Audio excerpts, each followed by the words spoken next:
মা, কাকরোল নিয়ে কি করছো? কাঁকরোল দিয়ে তো একটা ভালো রেসিপি বানাবো রে। না, কাকরোল খেতে ভালো লাগে না। এ যেরকম সেরকম বানাবো না রে। তাহলে? দেখ না, পুর ভরা কাঁকরোল ফ্রাই রান্না হবে, আজকে রেসিপি বানাবো। তো বন্ধুরা, নতুন একটা ভিডিও নিয়ে চলে এসেছি। আজকের ভিডিও হচ্ছে পুর ভরা কাঁকরোল ফ্রাই। তো কাঁকরোল আমি নেব 5 পিস কাঁকরোলটাকে আমি প্রথম পরিষ্কার করে নেব, ছোকলা ছুলে নেব, নিয়ে 1 চামচ নুনে গরম জলে সেদ্ধ করে নেব।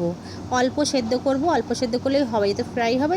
তো সেদ্ধ করার পরে ওই দানা দিয়েই আমি আর নারকেল কোড়া আর সর্ষে আর কাঁচা লঙ্কা দিয়ে পেস্ট করে নেব। পেস্ট করার পরে তারপর আমি পুরটা পুরে দেব কাঁকরোলের ভেতরে। পুরটা দেওয়ার পরে আর ব্যাটারের মধ্যে নিয়ে নেব চালের গুঁড়ো, বেসন আর কালো জিরে, নুন।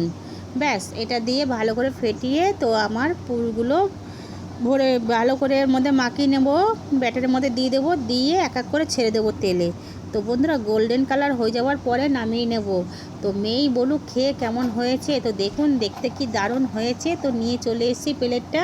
তো মেয়ে খেয়ে বলছে কেমন হয়েছে। ওহো, খেতে হয়েছে দারুণ।